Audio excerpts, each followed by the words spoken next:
प्रणाम। मनमोहक कृतियों पटल मोहन कीर्ति पटल व जुड़ी समस्त कृतिकारों को प्रणाम, अभिनंदन, हार्दिक स्वागत करनो। आज हमारी 506 कार्यक्रम छु 2000 146वां ब्याव और 25वीं कड़ी छु साक्षात्कार में हमारे मेहमान कृतिकार छन डॉक्टर गोपाल कृष्ण जोशी जी। हमारे ये कार्यक्रम में बागेश्वर व जुड़ी हुई छन। मैं उन्हें संक्षिप्त परिचय आप लोगों के बीच में धरनो और हमार ये कार्यक्रम में आदरणीय जनुदा जी जुड़ी छन हमार पिछौड़ागढ़ बटी और हमार अल्लाह अल्लाह महेश उपाध्याय जी जुड़ गई, नवीन जी जुड़ी छन, दीपक जी जुड़ी हुई छन और किरण जी जुड़ रही, कनिष्का जी जुड़ रही, कमला गोस्वामी जी, राधा जोशी जी, सूरतपन जी छात्र छन एक में जुड़ी हुई। हमार ये कार्यक्रम में आदरणीय पूरन भट्ट जी जुड़ रही, हल्द्वानी बटी, कृपाल सिंह शीला जी बासोट भिकिया सेन बटी और अल्लाह हमारे बीच में सोनू उप्रेती जी जुड़ गई हल्द्वानी बटी। मैं सब अभिनंदन करनू। प्रकाशन तिवारी जी जुड़ रही आज, उन्होंने मैं स्वागत अभिनंदन प्रणाम करनू। ये कार्यक्रम का आज हम अखिल बौड़क लीजिए आज्ञा चाहूँ और सुबह में पहले हमारे जो मेहमान साहित्यकार छन डॉक्टर गोपाल कृष्ण जोशी जी और मैं उन्हें संक्षिप्त परिचय धरोन। ये पटल व नंद किशोर जोशी जी ले वापी गुजरात में जुड़ गई, मैं उन्होंने स्वागत करनू। आदरणीय डॉक्टर गोपाल कृष्ण जोशी जी संक्षिप्त परिचय में आप सामने में धरनो। विवाद में उन्होंने निवेदन करो कि अपन बचपना बारे में, जवानी बारे में, अपन लेखन कृतियों बारे में हम हमारे बीच में बात धरत। वो अभी ज़्यादा समय अगर अपन जो रचना छन जो उनको भाल लगनी वो हमारे बीच में प्रस्तुत हल्ला और भल हजार ललित तिवारी जी जालंधर में जुड़ गई, उन्होंने स्वागत अभिनंदन करनो। यह कार्यक्रम में सब पहली में कवि परिचय धर लेनो। डॉक्टर गोपाल कृष्ण जोशी जी जो ग्राम हनेटी पत्रालय दाड़ीमुखो जनपद बागेश्वर ग्रोणी छन उत्तराखंड।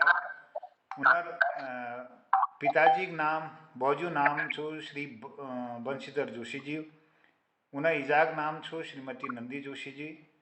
धर्मपत्नी छन श्रीमती पूर्णिमा जोशी जी, उनर जो संतति छन दिव्य प्रभा जोशी उनर चेल छु और शिवाशीष जोशी उनर चेल छन।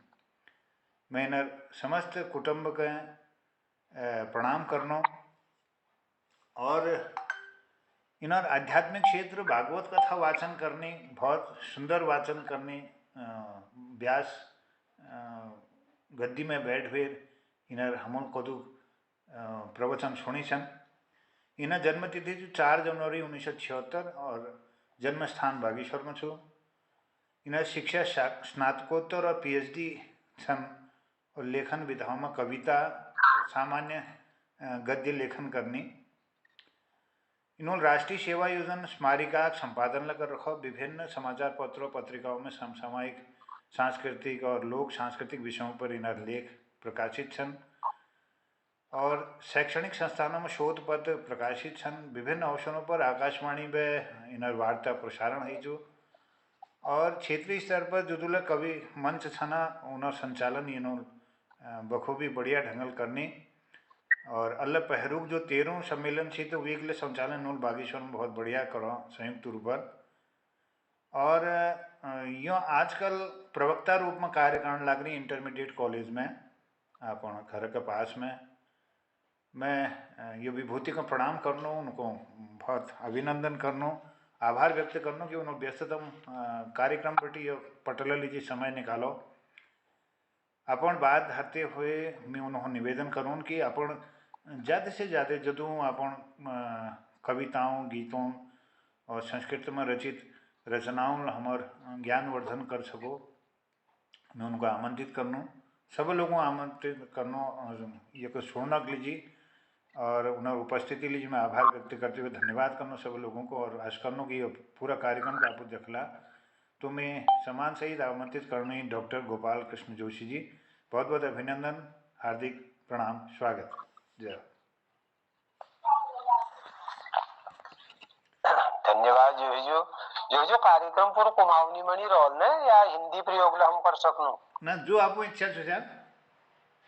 अच्छा जब सच चीज होगा कुमाऊनी जो प्रकार रचना हो ये प्रकार जी जी मोहन कीर्ति पटल, जो कि एक लंबे समय से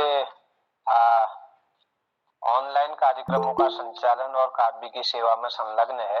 मैं इस पटल में सर्वप्रथम परम आदरणीय मोहन जोशी जी का भी को नमन करता हूँ, जिनके सौजन्य से ये कार्यक्रम विधिवत संचालित हो रहा है। और आज के इस कार्यक्रम में संयोजित समस्त साहित्यकारों का मैं अभिनंदन और नमन करता हूँ। बड़े गौरव का पल मैं अपने लिए समझता हूँ कि आज के इस कार्यक्रम में जोशी जी ने मुझे साक्षात्कार हेतु समय प्रदान किया। यद्यपि मैं कोई कृतिकार की हस्ती से यहाँ पर आपके बीच में नहीं आ रहा हूँ, लेकिन मैं मानता हूँ कि साहित्य हमारा संस्कार है और किसी भी राष्ट्र का जो व्यक्ति होता है, जो जीव होता है, उसकी पहचान वहाँ की संस्कृति, वहाँ के साहित्य और वहाँ की सभ्यता के द्वारा ही होता है। और मानव होने के नाते और एक भारतीय परंपरा का संवाहक होने के नाते ये हम सभी का पावन कर्तव्य भी है और दायित्व भी है कि हम अपनी संस्कृति को पहचाने, अपनी मर्यादाओं को पहचाने और उस संस्कारों को और संस्कृति को जानने का परम जो मुख्य माध्यम होता है वो साहित्य ही होता है। और साहित्य एक ऐसी विधा है जिसमें कि हम लोक मंगल का विधान करते हैं। साहित्य का ही उसे जाता है, वह रचना जिसमें लोक मंगल का विधान किया जाता है वो साहित्य कहलाती है। और वास्तव में जो हमारे पटल कार्य कर रहा है साहित्य सृजन का, ये कहीं ना कहीं हमको लोक मंगल के लिए प्रेरित कर रहा है। और इसी प्रेरणा में बीच में जब से कोरोना काल आया तो तब से जो है ऑनलाइन काव्य सृजन का बहुत एक उपक्रम पूरे विश्व स्तर पर संचालित हुआ। और इसी क्रम में हमारे गरुड़ पतियूर घाटी से आदरणीय जोशी जी, जो कि ज्ञानार्जन विद्यालय का भी संचालन करते हैं, आप राष्ट्रीय स्तर के कवि हैं और बड़े सहृदय भी हैं। कवि के लिए सबसे बड़ी पहचान ये है कि उसके अंदर सहृदयता होनी चाहिए। और लेकिन जो कवि बनता है, कवि बना नहीं जाता, बल्कि मैं तो ये मानता हूँ प्रकृति से ही पैदा होते हैं। नरत्वम दुर्लभम लोके विद्या तत्र सुदुर्लभा, कवित्वम दुर्लभम तत्र शक्ति तत्र सुदुर्लभा।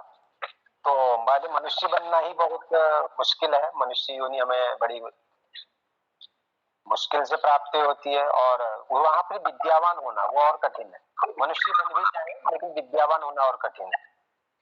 यदि विद्या हम प्राप्त कर लें तो कवित्वम दुर्लभम तत्र, उसमें कवि बनना बड़ा कठिन है।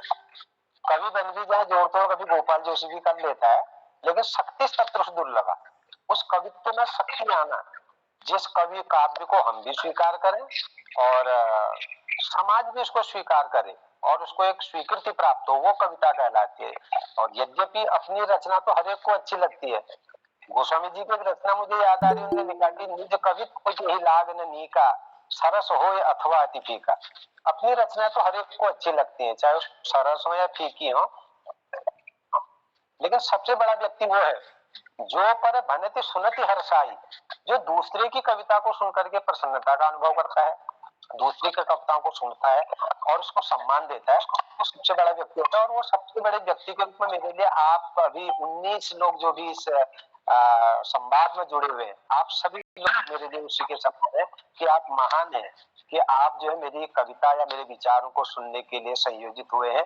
इस पावन अवसर पर मैं आप सभी का अभिनंदन और स्वागत करता हूँ। और मेरा जोशी जी विशेष सौभाग्य है, पिता सबसे बड़ा गुरु होता है, मैं अपने पिता को ही अपना गुरु मानता हूँ, लेकिन इस संसार में शब्द ज्ञान का जनक गुरु जो होता है वो भी सर्वश्रेष्ठ माना जाता है, पिता के बाद उसी का स्थान होता है।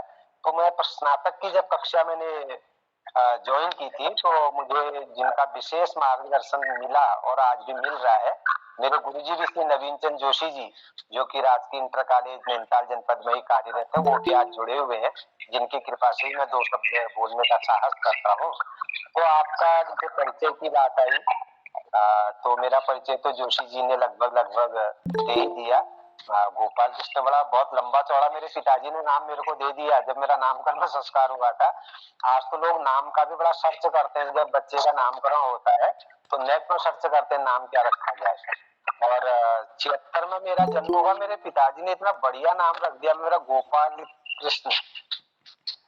क्योंकि आज मैं बड़े बड़े वक्ताओं को देखता हूँ, उनको अपने नाम के पीछे कृष्ण लगाने का एक बहुत बड़ा रिवाज जैसा चल गया, लेकिन मेरे पिताजी ने इतना बढ़िया नाम मुझे दिया। और ये बागेश्वर के ही पश्चिम तट में मेरा गांव है, मैं एक पंक्ति के साथ ही अपने गांव का परिचय भी दे रहा हूँ। बागेश्वर के पश्चिम तट में बागेश्वर के पश्चिम तट में छोटा गांव ये मेरा, नैसर्गिक सुषमा का अर्णव लेकिन सड़क का फेरा, चोटी में आरूढ़ जिले के पानी से भरपूर, शिक्षा स्वास्थ्य सड़क और रोटी करते घर से दूर। ये हिमालय मेरे घर से बिल्कुल सामने दिखता है और नैसर्गिक सुषमा का एकदम सागर है मेरा क्षेत्र जो है। ग्राम हनीपुर शांतेश्वर महादेव के चरणों में मेरा गांव बसा हुआ है। हिमालय यो पार तरफ दिखता है, चारों ओर जो है ग्राम बसे हुए, बिल्कुल पलाऊ खेती है और 6 गांवों का मेरे गांव का घेरा है और 6 गांवों के बीच में 7 जल स्रोत हैं और उन 7 जल स्रोतों के कारण ही मेरे क्षेत्र में गांव का नाम 7 पड़ा हुआ है, 7 रत्वे कहते हैं। तो उसके पीछे ये कारण, तो इतना सुंदर गांव और भगवान की कृपा और मुझे उस गांव में और जन्म प्राप्त हुआ। श्री बंशीधर जोशी जी मेरे पिताजी हैं, श्रीमती नंदी जोशी मेरी माताजी जो गृहिणी है। मेरे पिताजी भी अध्यापन कार्य से जुड़े रहे, लंबी सेवा के पश्चात 2005 में शिक्षा विभाग से सेवानिवृत्त हुए। अभी गांव में ही 80 वर्ष की अवस्था मेरे पिताजी की है और अभी भी भगवत गीता का वो ऐसा अध्ययन करते कि मैं उनसे सीखते रहता हूँ। तो इस प्रकार सामान्य रूप से मेरा बाल्यकाल और प्राथमिक शिक्षा प्राथमिक अपने गांव के विद्यालय से मेरी रही। और श्री प्रेम सिंह पंडित जी वहां पर एक हुआ करते थे, जिन्होंने कि उनको शब्दों के उच्चारण की महिमा के बारे में बताया और गुरु जी के ही निर्देशन में कक्षा 5 मैंने वहीं से उत्तीर्ण किया। साथ ही साथ जूनियर हाई स्कूल रतबे वहीं पर शांतेश्वर महादेव के चरणों में, वहीं से मैंने कक्षा 8 तक की शिक्षा प्राप्त की और फिर हाई स्कूल 9-10 पढ़ने के लिए मैं अपने गांव से तब बागेश्वर लगभग 12 किलोमीटर पैदल होता था, सड़क नहीं थी।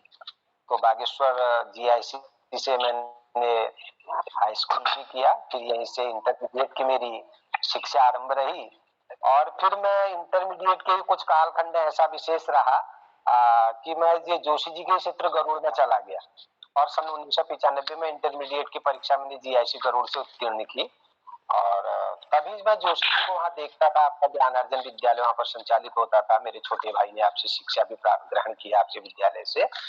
तो बचपन में ये मेरा शिक्षा का तो क्षेत्र थोड़ी एक जो आजकल कहते हैं एवरेज स्टूडेंट, औसतन विद्यार्थी में था और पढ़ाई का माहौल परिवार का था, पिताजी के संस्कार थे, लेकिन थोड़ी मैं पढ़ाई में अभी भी कमजोरी हूँ, उतना याद मुझे नहीं हो पाता है।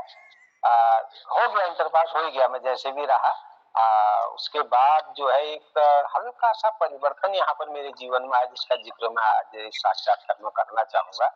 इंटरमीडिएट में थोड़ी कुछ विषयों में मेरा उतना बढ़िया प्रश्न पत्र नहीं रहा, तो मुझे लगा कि मैं कहीं गलत या असफल न हो जाऊं, तो मैंने घर छोड़ने का निश्चय कर लिया और 95 सन में गांव छोड़ करके मैं दिल्ली की ओर चला गया और दिल्ली जब गया मैंने बागेश्वर के अल्मोड़ा से आगे मैंने कभी देखा ही नहीं था, लेकिन चला गया मैं दिल्ली जैसे भी गया और 19 दिन में दिल्ली में घूमा।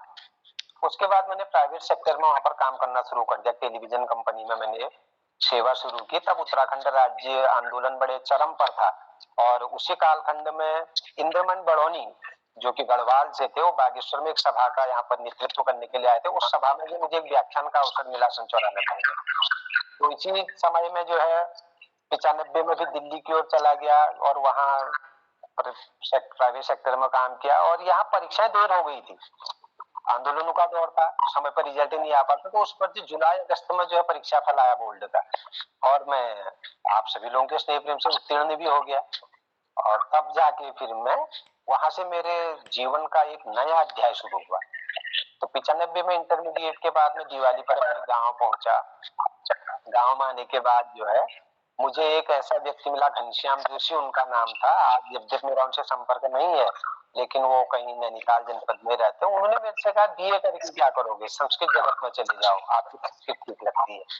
तो मैं भी संस्कृत जगत में चला गया, श्री महादेवी संस्कृत महाविद्यालय जो हल्द्वानी में है, वहां से मैंने अपने स्नातक की शिक्षा आरंभ करी और 98 में परीक्षा मैंने उत्तीर्ण की और वहां पर उस समय जो मैं अपने गुरुजी का जिक्र करना जरूर यहाँ पर चाहूंगा, श्री नवीन चंद्र जोशी जी मेरे गुरुजी, वो संपूर्णानंद संस्कृत विश्वविद्यालय से आचार्य व्याकरणाचार्य की परीक्षा उत्तीर्ण करके महादेवगिरी में वो पढ़ा रहे थे।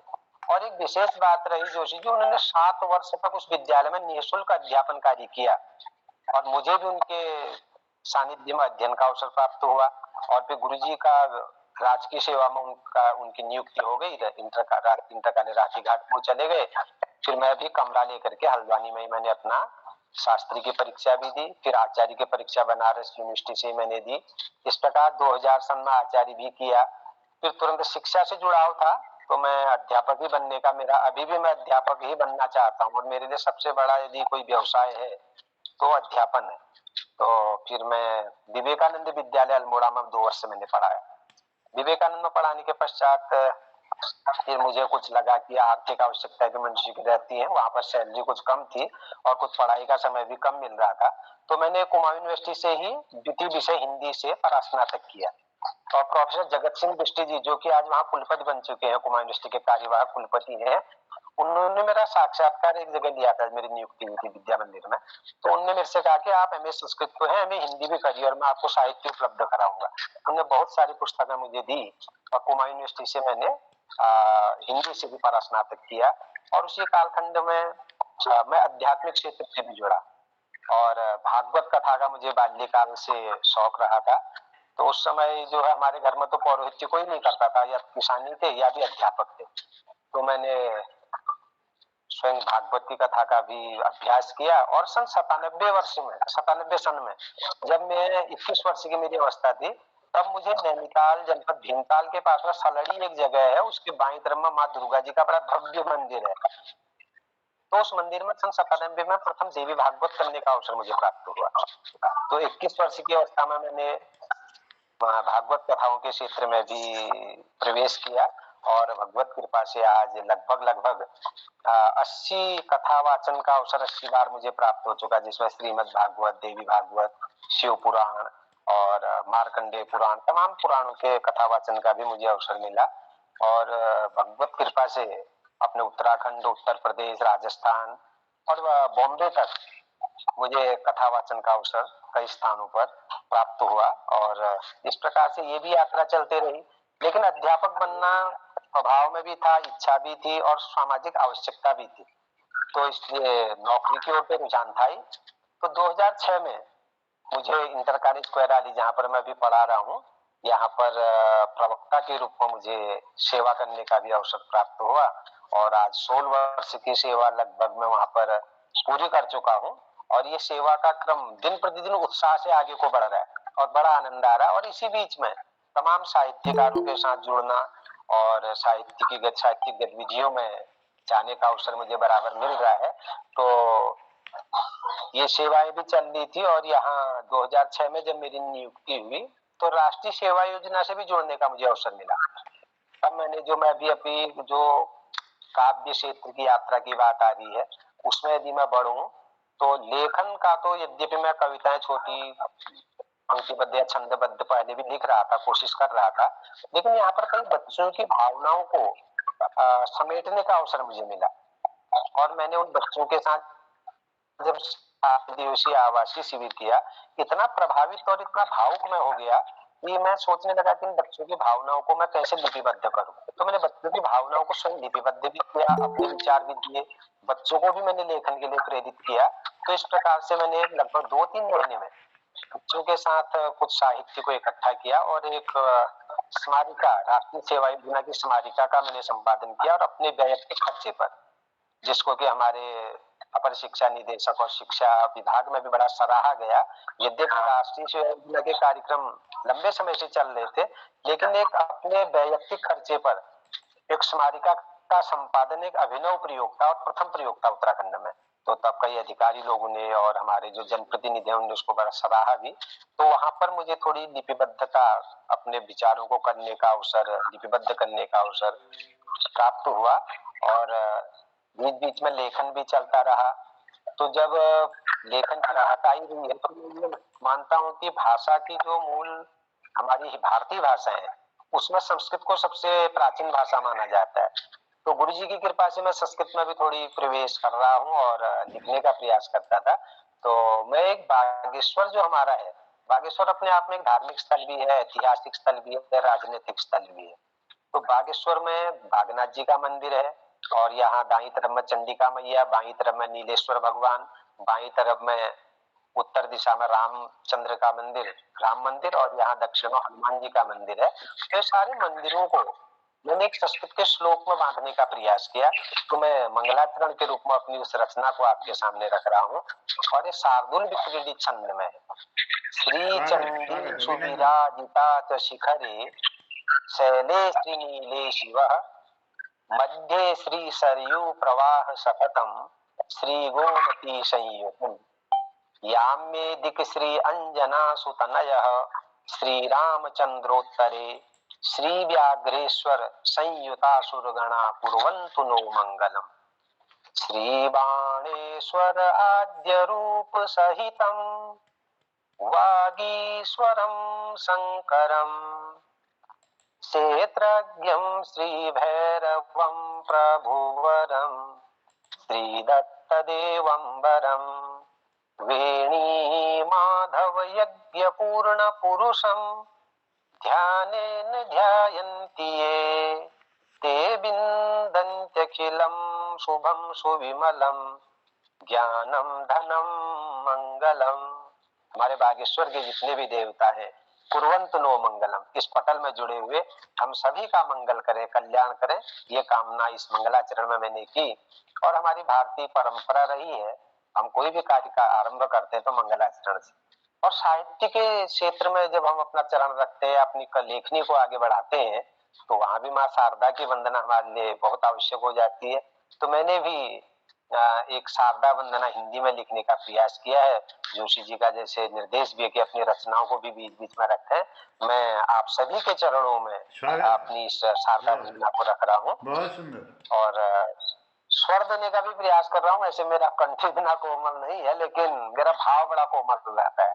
मैं सबसे ज्यादा विश्वास भाव पर करता हूँ। मैं ज्ञान मार्ग से भी श्रेष्ठ भक्ति और भाव मार्ग को मानता हूँ। और मैं आप सभी के साथ जो जुड़ा हूँ, भावना से जुड़ा हूँ, न कि ज्ञान से। तो एक कविता आपके चरणों में। ज्ञान गंगे प्रदात्री माते ज्ञान गम्य प्रकाशिके भाव भावित शांति सुख दे दुख शोभ विनाशिके हंस वाहिनी ज्ञानदायिनी सुप्त ज्ञान प्रबोधिनी बाल जीवन रक्षणी माँ शारदे भवमोचिनी माँ शारदे भवमोचिनी विमल जीवन देहि में शारदे ज्ञान दे राष्ट्र धर्म विचार दे भव आर दे मां शारदे हंस इव निर्मल विमल शुभ मान दे कल्याण दे भारती सुर भारती माँ हम सभी को ज्ञान दे। अंत में पूरे राष्ट्र के लिए प्रार्थना है।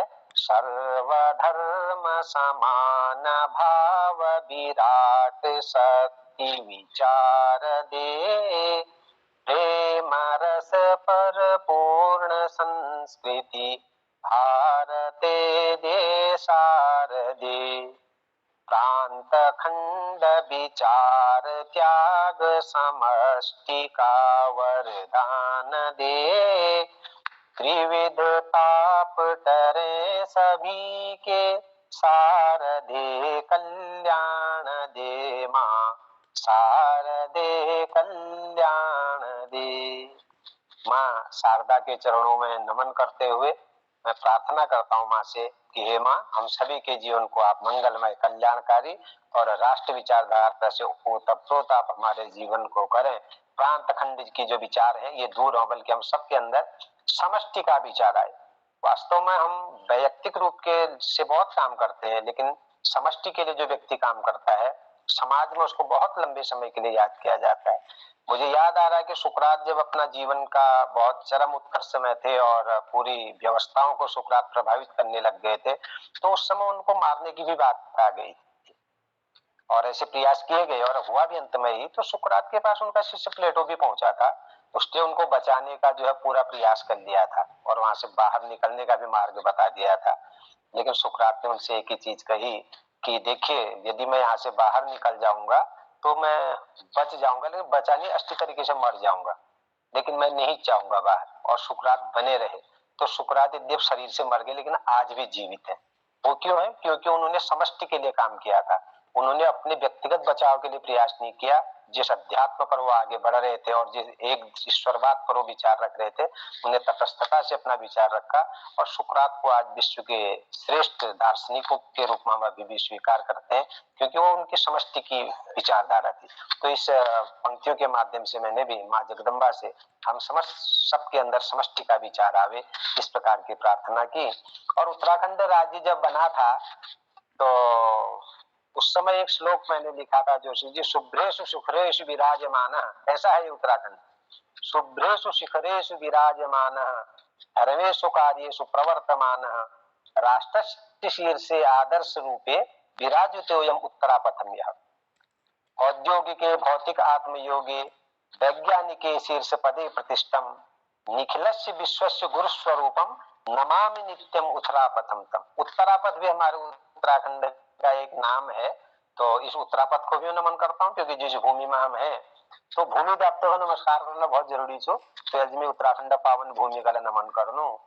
और लेखनों जो अध्याय जो बहुत पहली एक बात थी कि जब मैं सन 95 में या 94 की बात छू, मेरे पास एक करेक्ट एकदम तारीख है, जहां तक जो 94 सन में ये मेरी कविता जो छो अमर उजाला में प्रकाशित हुई थी। तब उत्तर प्रदेश राज्य अमर हुई थी। तो उस समय पर मीडिया हाव चल गई थी बहुत तेज, और तूफान में मैं बाट में जंगल में लाखार साल हो जरो थी मैं, तो थोड़ा घबराहट ले मेरे को भय, घर में भी आमल मेरे को मस्त समझा। तो वो प्रसंग में मिले एक कहा कविता लिखना प्रयास करो, मेरे सन 1994 थी। तो यह जरूर सुनना आप लोग। आधी आधी आधी आई, बड़ी जोर की आंधी आई, आंधी ये तेजी से आई, घबराओ मत मेरे भाई, ऐसी आंधी से लड़ो मत भाई, प्रकृति का रंग अनोखा, जोर जबरदस्ती करने पर हो जाता है धोखा। कभी प्रभंजन होती आंधी, कभी लोग कहते तूफान, कभी प्रकंपन कम हो जाती, कभी झूमते हैं बागवान। आंधी आए पूर्व दिशा से, पश्चिम में पड़ जाती मार, पवन बचाए जीवन अपना, सदग्रंथों का है ये सार। हवा चले उत्तर दिशा से जब, दक्षिण जन मुस्काते हैं, वायु यही जब आंधी बनती, सब जन मन घबराते हैं। जमकर पेड़ लगाओ भाई, जमकर पेड़ लगाओ भाई, इसमें क्यों परेशान है, आंधी पड़ने का ये कारण गिर कानून का कटान है। पेड़ पवन में छाया देते, खाने को फल मिलते हैं, वृक्षारोपण कर लो भाई, गीत प्रकृति के गाते हैं। तो ये कविता मैंने सन 94 में लिखी थी, और उस समय कुछ इसमें शब्द संयोजन मैंने इस बीच भी किया है, कुछ शब्द संयोजन में जरूर अंतर है, लेकिन उस समय ये मेरी रचना प्रकाशित भी हुई थी अमर उजाला में, जो चिट्ठी पत्री वाला जो कॉलम होता था। और इसी में मैंने एक अम्मा जी मेरी 84 वर्ष की थी, और वो कभी कभी अपनी जवानी के दिनों को याद करके घर के आगे आंसू भी बहा देती थी और मेरे को गले लगाती थी। मेरी अम्मा बहुत अच्छा मानती थी मेरे को। तो उस संदर्भ में एक कविता मैंने लिखी उस समय में, और ये बड़ी गंभीर जैसी भी आध्यात्मिक कविता भी है। और अवश्य इसमें कुछ शब्द संयोजन मैंने बाद में किए हैं, जब मैं स्नातक में पढ़ रहा था या अभी के कालखंड में, लेकिन 90% इसकी शब्दावली उस समय की है, ये भी मेरी प्रकाशित थी। ये जीवन क्षण भंगुर है, ये जीवन क्षण भंगुर है, नए बीज का अंकुर है, शिशु यौवन का रंग अनोखा, वृद्धाश्रम है धोखा। बचपना रंग ऐसा है जवानी को बुलाता है, बुढ़ापा ढंग ऐसा है रो रो के गम खिलाता है। अम्मा जी के पक्ष में लिखा है, देखता मैं बुढ़ापे में दादी अम्मा को अपने, देखता मैं बुढ़ापे में दादी अम्मा को अपने, सदाकर याद रोती है जवानी के सपने। वृक्ष का बचपन तो देखो, पेड़ को देख के हमारे सामने इतना छोटा लगाते कितना बड़ा हो जाता है। वृक्ष का बचपन तो देखो, वस्तु क्या इसमें समाई, बुढ़ापा देख के इसका मेरी भी अक्ल घबराई। बचपना आता सभी को, जवानी को बुलाते हैं, बुढ़ापा देख लो सबका, अहर्निश शोक करते हैं। अजब है माया ईश्वर की, बनाइए मोह का धंधा, अनेकों रूप दिखते हैं, रो रो के घूमता। सोचता मैं भी यही हूँ, बुढ़ापा ढंग खाली है। जोशी अभी से सोचने लग गया हूं मैं। सोचता मैं भी यही हूँ, बुढ़ापा ढंग खाली है, 2 दिन की जिंदगी में माया रूप जाली है। भ्रांत है मानव हटाव, प्रार्थना के अंत में एक संदेश भी कविता का रहता है। भ्रांत है मानव हटाव, माया मोह को अपने, याद आएंगे फिर क्या जवानी के सपने। भ्रांत है मानव हटाव, माया मोह के को अपने, याद आएंगे फिर क्या वो जवानी के सपने। तो ये सन 95 में ये रचना अमर उजाला में भी प्रकाशित हुई थी, और आज आप लोगों के बीच में इस रचना को रखने में मैं बड़े आनंद का अनुभव कर रहा हूँ, क्योंकि अपना बाल्यावस्था, और सीधी बात है जोशी जी, हम कितनी ऊंची बातें करें, कुछ भी करें, हमारा जीवन का कहीं ना कहीं एक आजीविका भी हमारा एक उद्देश्य रहता है, और हम बहुत क्षेत्रों में काम करते हैं, लेकिन नौकरी और आजीविका के लिए हमारा कार्य रहता है। तो मैं अपने विद्यालय में 2006 में मेरी यहाँ पर इंटर कॉलेज कोयराली में नियुक्ति हिंदी प्रवक्ता के रूप में, बहुत ही अच्छे स्थान पर मेरा विद्यालय है। इतना नैसर्गिक वातावरण वहाँ का है, यद्यपि भौतिक संसाधनों की बहुत कमी है, लेकिन नैसर्गिक रूप से परिपूर्ण विद्यालय है मेरा।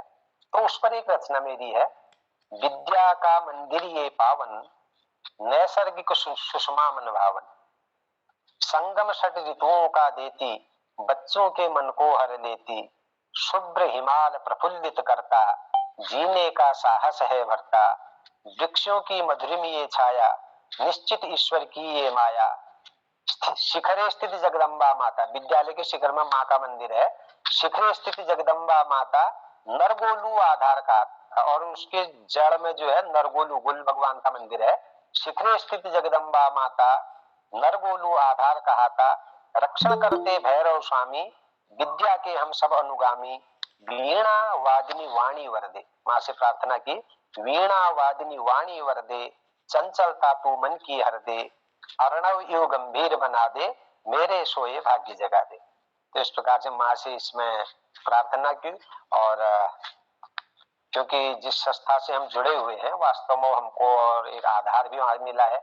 आज आप लोगों से मैं जुड़ा हुआ हूं, मैं इस बात को बहुत ही संजीदगी के साथ और सरलता के साथ स्वीकार करता हूं कि ठीक है, योग्यताएं बहुत होती है, लेकिन किसी स्थान पर जब हमको एक आजीविका के लिए पद मिल जाता है तो उससे हमको विशिष्ट आधार मिल जाता है, और कई जगह से हमारी शाखा प्रशाखाएं जुड़ जाती हैं, और फिर हमको सम्मान और मंच भी तभी मिलता है। बड़े बड़े योग्य लोग होते हैं सर, उसको मंच नहीं मिल पाता है, और यदि हमारे पास पद होता है तो उससे हमको शासकीय क्षेत्र से भी और वैयक्तिक और सार्वजनिक क्षेत्र से भी हमको मंच प्राप्त हो जाते हैं। तो विद्यालय के कारण भी मुझे एक बहुत अच्छा मंच स्थान पर मिलता है, अधिकारियों के साथ बैठने का मौका मिलता है। तो इसलिए मैं अपने विद्यालय की उस पावन भूमि को भी नमस्कार करना बहुत आवश्यक मैंने समझा, और शारदा के चरणों में प्रणाम किया।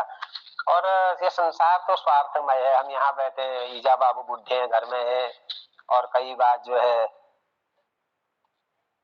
चिंता भी आती, लेकिन मजबूरी भी होती है कि हमें कुछ शिक्षा दीक्षा के लिए बाहर होना पड़ता है। तो इसी प्रसंग पर जो है एक कविता है मेरी, जाग रे अब जाग, जाग रे विश्रांत मानव, जाग रे अब जाग रे, जाग रे दिग्भ्रांत अब तू, जान तू निज काज रे, मार्ग है घन घोर घर घर, लक्ष्य हो अतुलित सदा, स्वार्थ भाव विहाय नित कर, कर्म शुभ सत्य प्रदा, हे विबस मानव डूबता क्यों, स्वार्थ के जंजाल में, शुभ्र ज्योति जला हृदय की, भाव भर संसार में, वित्त वैभव सुत सुतादिक भी सदा रहते नहीं, घर परिवार बेटा पत्नी ये भी सदा रहने वाले नहीं है, वित्त वैभव सुत सुतादिक भी सदा रहते नहीं, लक्ष्य से विचलित कहीं तू खो न जाना फिर वहीं, गर्भवासी जीव की सुन ले समझ थी क्या व्यथा, हमने शास्त्रों में भी पढ़ा है कि जब जीव माँ के गर्भ में होता है सर्वाधिक कष्ट उस समय भोगता हो, तो वो कहता मैं बाहर निकल जाता तो फिर संसार की माया में नहीं पड़ता, लेकिन जो ही बाहर आता फिर यही माया उसको घेर लेती। इसका वर्णन है, गर्भवासी जीव की सुन ले समझ थी क्या व्यथा, मनुज पाया जगत में फिर वही अपरा कथा, कलि कलायुत धूम्र भौतिक चंद्र काल महान है, योग भोग संयोग का ये श्रेष्ठ पुण्य विहान है, कर्म धर्म सेवा अहरनिश राष्ट्र को अर्पण करो, व्यष्टि का चिंतन विरत हो देश के खातिर मरो, भोग की बढ़ती पिपासा बांधती भवडोर में, स्वार्थ की सत्ता सजग के खो न जाना शोर में, स्वप्न के संदेश सुनकर ना बटे जनता कभी, भ्रष्ट तंत्री छल प्रपंची राजनेता है सभी, सुत प्रसूता भारती की शुद्ध निश्चलता यही, देवा पगा जो गोमुखी से क्षीर सागर तक बही, प्रांत धर्मी जाति का, अंतिम संदेश यही दिया है, प्रांत धर्मी जाति का भाजक बनो रे ना कभी, रक्त रक्ति एक अंशी हम धरा सुत है सभी, रक्त रक्ति एक अंशी हम धरा सुत है सभी। अर्थात हम भारत में रहने वाले जितने भी लोग हैं सब इस भारत माता के पुत्र हैं, और भारत माता से हम किसी व्यक्ति विशेष को नहीं, बल्कि भारत की वनस्पतियां, भारत की नदियां, भारत के पहाड़, भारत की मिट्टी, भारत का जल, भारत का वायु, भारत की जनता, ये सब भारत माता के अंदर आते हैं। इसलिए हमने केवल एक की जय करनी है कि भारत माता की जय। तो हम सभी का जीवन इस भारत माता के लिए हो, ये भाव इस कविता में मैं देने का प्रयास किया। और बहुत सुंदर डॉक्टर साहब, बहुत सारी आनंद और मन करना कि तुमको सुनते भी हैं। और यह क्रम में जी, मैं अभी निवेदन समय करना का चाहूँ भी है। कि कुमाऊनी में आप मतलब बहुत रचना करी हुई चन कुमाऊनी में ले एक आध धर देला, फिर विवाद हम लोग प्रश्नोत्तरी तरफे हो। बहुत अभिनंदन। जी जी जी। जैसे कुमाऊनी में जो एक विशेष बात है, वास्तव में मैं यह बात का बहुत धैर्य साथ स्वीकार करूं कि हमारे वास्तविक जो मातृभाषा छो कुमाऊनी भाषा छो, हिंदी ला हमारे जो राष्ट्रीय संपर्क भाषा छो, राजभाषा छो, राष्ट्रीय भाषा छे, लेकिन असली मातृभाषा हमारे कुमाऊनी छे। और ये हम दूध बोल कोनो, और मेरे तो ये कुमाऊनी भाषा में ऊपर ही दो उपकार छो। जन सन 97 में मिला अपना कथा कार्यक्रम आरंभ करी भागवत, तो टाइम पर जो छे दौर ऐसा कि लोग नला अपन नानते को संस्कृत पढ़ने कम करे जी, सब नल डॉक्टर इंजीनियर बनने को सोची, तो मिल टाइम पर संस्कृत बात पकड़ो, और हमारे कुमाऊनी में कथावाचक ला बहुत कम रह गया जी।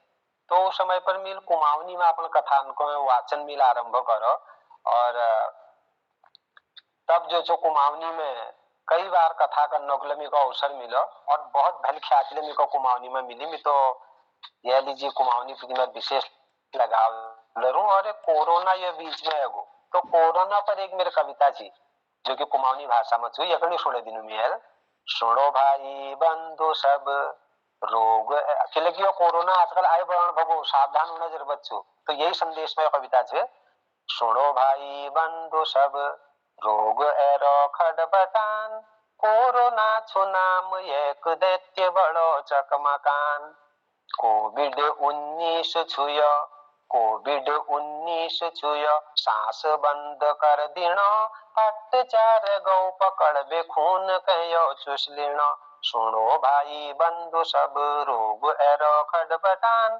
कोरोना छो नाम एक दैत्य बड़ो खडबटान, हाहाकार सार दुनी में येल अब करेलो, पहले यह जीबाई ज्योति प्रश्न ठाड़ करेलो, अंतरक मुखट लगाओ, मास्क अंतरक मुखट लगाओ, सैनिटाइज कर ले हाथ, अंतरक मुखट लगाओ, सैनिटाइज कर ले हाथ, हाथ झात झन मिलाए नमस्ते कर तु सबू साथ, हाथ माथ झन मिलाए नमस्ते कर सबू साथ, सुनो आमा सुनो बुबु रोग एरो खडबटान, कोरोना छो नाम एक दैत्य बड़ो चकमकान।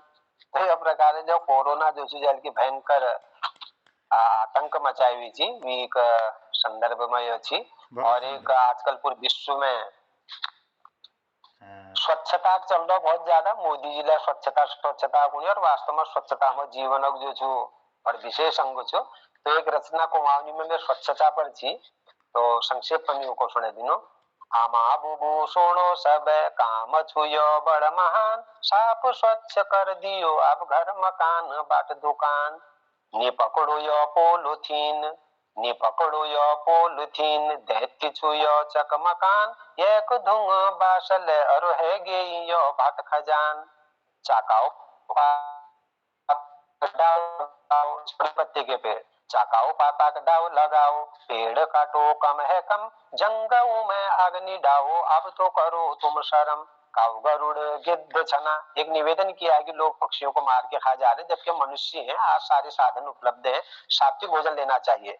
खाओ गरुड़ गिद्ध छना, मित्र हमारा बड़ महान, गंदगी के खुद खजानी दी जानी हम के आराम। नी खाओ तुम घुरड़ काकड़, नी खाओ तुम घुरड़ काकड़, बाकारू के नी मारो, सुंगर भैंस किले खाचा में से छारे तुम यारो। चार पोथिल पशु पक्षी शोभा छन डानु के, सुंदर जब ध्वनि करनी तृप्त करनी कानु के। नी मारो इन करे तुम, नी मारो इन करे तुम, स्वच्छ होला तब यवन, जल जमीन जंगल ले साफ हलो हमर मन। तन मन के स्वच्छ करो, धन के करो स्वच्छ तुम, निकाटो यो बोट डाबो हाव है जली फिरी गुम। गाड़ गंग गो सहारा भट मकान दे सतत, शुद्ध साफ स्वच्छ होला तब जय आलो राम राज। स्वच्छ साफ जब है जालो तब जय आलो राम राज। तो यह प्रकार जो है स्वच्छता का समर्पित में वाह वाह यह वाह, चीज। बहुत और सुंदर। बहुत अधिक समय ले वो, और मिला अधिक समय ले दिए लो कुछ सामान्य रचना मिला आपको बीच में धरण प्रयास करो। तो आप लोग यह सब स्नेह प्रेम छो कि आज जो माध्यम आप काव्य पाठ करने को मेरे को अवसर मिला। और जब मैं थोड़ा एक आप 2 मिनट और लीजिए कि जब मैं लेखना काम करना चाहिए तो मेरे स्मारिका संपादना अवसर मिला।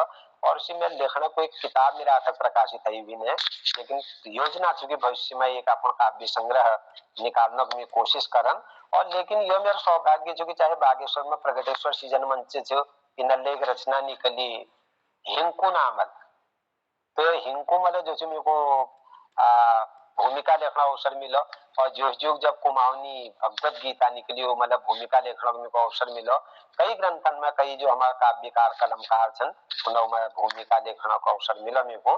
और साथ ही साथ आकाशवाणी बेटी का बताया अलमाड़ बेटीला कार्यक्रम में प्रकाशित है जानी विभिन्न विश्व स्तरीय और राष्ट्रीय सेमिनार और क्षेत्रीय सेमिनार में प्रतिभाकरण अमर उजाला दैनिक जागरण हिंदुस्तान में लेख आलेख जो विशेषकर में क्षेत्रीय जो पर्व होनी हमारा और जो राष्ट्रीय पर्व होनी धार्मिक पर्व उन्होंने जो सामाजिक पक्ष केवल मुहूर्त और ये वाल में कम जो दो मुहूर्त ज्योतिष वाल पहला पर्व सांस्कृतिक रूप से मनाई जा भी सामाजिक पक्ष के जो तीनों बातन का ध्यान में देते हुए आर्टिकल अपन देते हुए कई बार आते रहो विभिन्न काव्य गोष्ठी में जाना अवसर मिलो।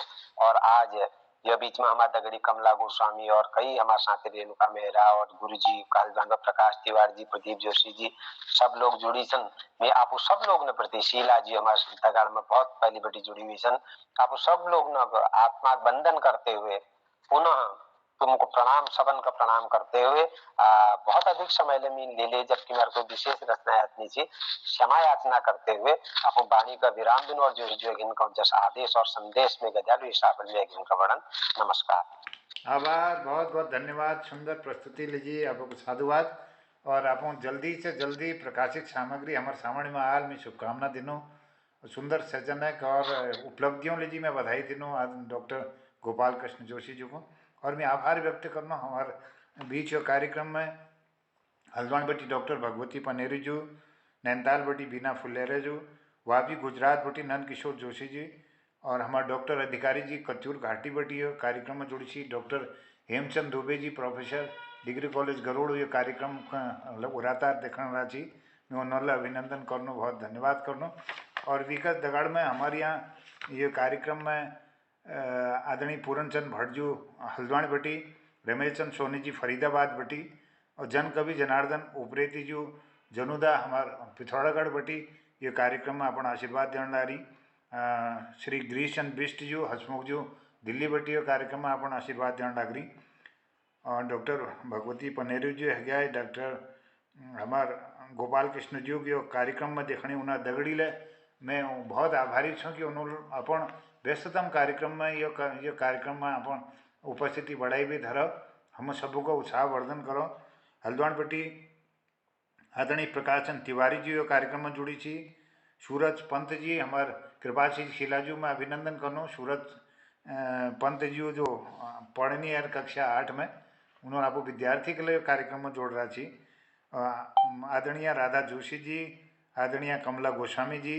कनिष्का जी और किरण जी रेणुका मेहरा जी आदरणीय यशपाल रावत सर और प्रदीप जोशी जी और हमारी अन्वेषा जोशी जी महेश चंद जी और प्रदीप जोशी जी राधा जोशी जी मोहन जोशी जी ये कार्यक्रम में जुड़ी थी और मैं विशेष आभार और प्रणाम करण चाहूँ आदरणीय नवीन चंद जोशी जी जो गुरु जी डॉक्टर गोपाल कृष्ण जोशी जी मैं उनको ले प्रणाम करूँ सबको आभार व्यक्त करूँ जना नाम नहीं ले सकूँ उनको ले मैं आभार व्यक्त करूँ कि लेकिन हमारे पटल 7 बजे बटी 8 बजे तले संयोजित हों आज प्रश्नोत्तरी के लीजिए समय हम पास कम रहो मैं सबों तरफ बुलाना के लीजिए एक दो लोगों का आमंत्रित करना डॉक्टर भगवती पनेरी जो ये पटल पहनल वो अपन बात धरदल आदरणीय जनुदा और हमारे आदरणीय गिरीश हसमुख जी ये बात का सबों तरफ ये भी प्रश्न पूछबे ये पटल समापन और हम ले जाओ और सब माफी चाहो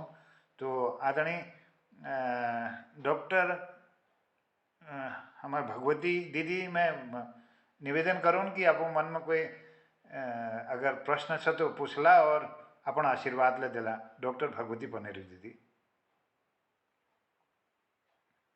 शादी मनातन आदरणीय जनकवि जनुदा दी आपको प्रणाम करनो बहुत अभिनंदन करनो जनुदा हमारे बहुत वरिष्ठ साहित्यकार छन और कुमाऊनी फिल्म का आपो अभिनेता ले छन और वीक पटकथा लेखक ले छन कई फिल्मों तो उन्हें आशीर्वाद हमको लगातार मिलन लग रहा है पटल पे साक्षात्कार ये कड़ी में आप प्रश्न लीजिए मैं आपको आमंत्रित करना सम्मान सही स्वागत बहुत बहुत धन्यवाद जोशी जी और तुमुल जो क्रम चला रही है ये बहुत सुंदर किला की लोगों तक परिचय ले हो जान जो और उन्हें जो जीवन गाथा संघर्ष है वो लेके मालूम चल जान जो एक से पहले तो तुम्हारा आभार प्रकट करना तुम्हें धन्यवाद दिनो और आज हमारे सौभाग्य है डॉक्टर गोपाल कृष्ण जोशी जी हमारे ये पटल में जुड़ियान और उन्होंने अपन जो आध्यात्म बटे जुड़ी बात थी आध्यात्म बटे लिवेर जो तमाम किस्म जो रचना अपन करयान और जो समाज में अपन योगदान दिंडो था वो बारे में पूरी जानकारी दीजिए अब किला की जानकारी तो लगभग पूरी मिल गई तो प्रश्नों को के सवाल न हो लेकिन इतो जरूर कौन की कलयुग में तारणों को सब सरल और सुगम मार्ग है भक्ति मार्ग और भक्ति मार्ग में आपको छो आपको स्नेह प्रेम मिलते रहो ये पटल में आपको आते रहा यही निवेदन करनो और आपको धन्यवाद आभार प्रकट करनो बहुत बहुत आभार धन्यवाद आदरणीय जनुदा और गिरीश बिष्ट हसमुख जी को मैं आशीर्वाद लीजिए आमंत्रित करना कि संक्षिप्त में आपको बात धरा स्वागत सर जोशी बहुत बहुत धन्यवाद मैं सबको पहले हमारी प्रशंसा करनो अपने तो बड़ी मौक दे ये कस भल भल जो दिग्गज लोग से उनको सुनना मौक हो मिलना ये भी ठुल सौभाग्य और के हो हमार ये तो बड़ी तुम प्रस्तुति धरा की दोहर में डॉक्टर जोशी हो कोनो जोशी हो तुम एक बहुत सुंदर प्रस्तुति और सुंदर अभिव्यक्ति कर रहे हमार दिल खुश कर दे बहुत आनंददायक सराहनीय से और प्रशंसनीय से ये तो आनंद आ मैं कि कह नहीं सकन कि लेकिन यशस जो प्रभावी हमारे जो कवि सन साहित्यकार सन इन्होंने जो छटपट जो हम जैसे जो तुक्कड़ आदमी सन तुक्कड़ कवि उन्हें जो अभिमान के लिए डाउन कर दी बहुत शानदार तो बहुत फल काम कर रहा हूँ मैं नमन कर रहा हूँ बहुत बहुत धन्यवाद बहुत आभार धन्यवाद आदरणीय संक्षिप्त में आप बहुत गागर में सागर भर दे मैं धन्यवाद करनो और हमार पूरनचंद भटजू हल्दू चौड़ बट्टी जोड़ी छन वरिष्ठ साहित्यकार आदरणीय आप पटल पर छा तो आप आशीर्वाद ले मिल जाल और हमार कृपाल सिंह शीलाजू छन बासोड़ भिकिया सेन बटी सर आप संक्षिप्त में कुछ बात धरला मैं आदरणीय डॉक्टर सेमा एक उन्होंने पर बात में एक बात कही कि इंटरक बाद ऊंचो से थोड़ा सा भल अंक जो उन पर लागू कि मेरे नियाण है तो वो दिल्ली पहुंच गई थी यो में। और एक यही पटल पे डॉक्टर गिरीश जी उला जोड़नी उनला अपने कहानी कुछ ऐसा बतानी चाहिए। और आज हूँ डॉक्टरेट से और एलटी पर शिक्षक से उला और अपुले आज शिक्षक से। तो यह स्थिति बहुत को दगा है जानी मतलब आजला है जानी मतलब यानी कि हम तुम दगड़ी हो आजला होते रहनी। तो वी बावजूद ले आपू आगे पीढ़ी है आपको क्या संदेश देना चाहते हैं क्योंकि कम अंक आना जो से वो योग्यता और अयोग्यता का निदर्शन बल्कि यदि आदमी फिर अपन मेहनत में जुटो एक लगन लीबे चलो तो जरूर फिर कामयाब हूँ। और आयोग ने बात को मानो कि कम अंक को जोड़ी न है आयोग मतलब भूतपूर्व साबित करो कि कम अंक उन्होंने परीक्षा में जरूर है लेकिन उन्होंने आईएएस पीसीएस निकालो। तो ये संबंध में आपको नई पीढ़ी को ये संदेश देना चाहते जी शिलाजूल बहुत उत्तम बात धरी में। और वास्तव में मैं मानना चाहिए कि द्वि प्रकार हम जो बच्चा मूल्यांकन करनो एक तो हम मूल्यांकन करनो और एक मापन करनो। और वास्तव में आज हमारे जो अक्सर हम चाहे नई शिक्षा नीति बात करनो या केला करनो हम मापन में चल कि नंबर कह अधिक आई के आए। और वास्तव में जीवन में जो समझन अधिक महत्वपूर्ण है और बच्चा रुचि को समझन बहुत जरूरी है। मैं यदि आपको संदर्भ में बात करूं तो मैं कक्षा 8 तक तो सबने सामान्य शिक्षा हूँ और मैं पढ़ाई में आर्ट साइड विषय में मेरी भल रुचि थी। लेकिन घर बड़ी जब मेरे को बागेश्वर रोड पढ़ो तो यहाँ मेरे दगड़ी ने साइंस ले ले। तो मेरा यदि बात है कि यदि तो साइंस ले ले मैं आर्ट में कक्षा में जगह बैठन तो मेरा जबरदस्ती साइंस में बैठू। और उस टाइम पर साइंस जी परीक्षा हुई प्रवेश परीक्षा और प्रवेश परीक्षा में मेरा 19 नंबर पड़ी। तो वी विल मेरा जो साइंस में प्रवेश मिल गई। वी बाद हाई स्कूल तो मिल साइंस बटी करो तो इंटर भी साइंस पर करन मजबूरी जे अपनी जबकि मैं बाबुल में हूं कहे जी बेटा तू जो आर्ट साइड ले तेरे हिंदी संस्कृत सही छु। तो लेकिन मैं जबरदस्ती जो फिर साइंस ले लिया और मैं मेरा था गजबज एडजस्ट रहा पड़ा। और वी बाद में मैं आर्ट साइड में गई और आर्ट में जाना बाद में जो मेरा विषय में रुचि थी संस्कृत और हिंदी में मेरे आज ले रुचि थी उस समय पर बहुत रुचि थी। तो फिर मैं अपन गरुड़ में आप बाबू मेरे में अध्यापक थी तो गरुड़ में मैं आर्ट साइड ज्वाइन करी और फिर मैं आर्टल पास हुई। बाद में बीएमएल में हिंदी संस्कृत और अंग्रेजी 3 विषय रही। तो उनमें मेरे बहुत रुचि थी और रुचि जो चीज में हो तो वास्तव में बच्चा रुचि का मूल पहचान से और रुचि अनुसार जो वो भी कार्य क्षेत्र में तरक्की यश में मानना थी। तो मैं जब आर्ट साइड ज्वाइन करी तो मम्मी का सफलता मिली। तो मैं जो तुम्हारा प्रश्न छू मैं यही कौन चाहूँ कि आज पीढ़ी का मैं यही संदेश देना चाहूँ विशेषकर जो पढ़ाई करना हो ना बल्कि गार्जियन जो अभिभावक उन्होंने मेरा संदेश थे कि अपन बच्चे रुचि को पहचानो। हम जबरदस्ती अपन नानतीन को डॉक्टर इंजीनियर यही की बात बताऊं जबकि भल अध्यापक बढ़ सको भल वकील बढ़ सको भल एक व्यापारी बढ़ सको भल कथावक्ता बढ़ सको भल संचालन करता बढ़ सको। लेकिन हम ये रुचि का मारबेर अपना मतलब अतृप्त अभिलाषान का बच्चों ऊपर में हम थोप दें तो हम तो नहीं करना और रुचि को पहचानते हुए उमो को काम करना मौका देना चाहिए जो कि डॉक्टर भीमराव अम्बेडकर जी लगा जो रुचि के अनुसार कार्य को देना चाहिए न कि जाति के आधार पर और जबरदस्ती भी नहीं। बहुत सुंदर तो जब मैं पहुंचा बहुत बढ़िया सुंदर विचार और अपन जो व्यक्तित्व छु प्रेरणादायी छु हम सबों को लीजिए बच्चों को लीजिए और शिक्षा में आप बहुत अभिनव प्रयोग करने लग रहा था और निश्चित यह एक परिणाम हमको दिखा। और हमारे डॉक्टर के.एस. रावत सबले जुड़ गई बागेश्वर बटी वरिष्ठ साहित्यकार सन मैं उनको प्रणाम करनो अभिनंदन करनो स्वागत करनो। और अब हमारे ये जो कार्यक्रम छु 8 बजे समापन हजा लेकिन हमारा समय ज़्यादा होगो। मैं आज जो कार्यक्रम में डॉक्टर हेम दुबे जी जोड़ी सन हेम दुबे जी हले कौन की आप एक जो आखिरों आशीर्वाद दे दिया डॉक्टर हेम दुबे जी डॉक्टर हेम दुबे उत्तर जी जो दुबे जो बहर है चले। और हमारे डॉक्टर के.एस. रावत सर ले जुड़ी छन डॉक्टर के.एस. रावत सर आपको प्रणाम करनो और द्वि आखिर आपको बोले दिला और ये भी बात हम समापन और जानो सबों पे मैं और माफ़ी मांगनो कि हम समझ ज़्यादा आप नहीं दे सकन।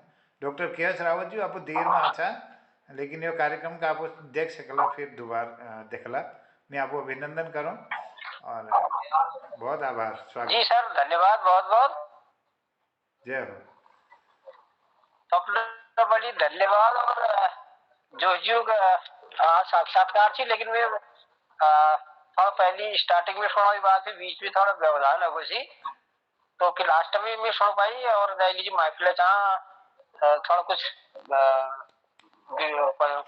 परेशानी ऐसी टाइप आ गई थी, तो लेकिन बहुत बढ़िया से जोशी ने विचार तो हम सुनते रहूं। और वह भी ज्यादा ये कि जो तुम्हारे श्रृंखला लगातार 2 साल बटी चलते रहने, और सब साहित्यकार को तुम दिल्ली बटी, हल्द्वानी बटी, अलवाड़ा, पिथौरागढ़ सब जोड़ते हो है ना, तो अखिल का कार्यक्रम चलते रहो।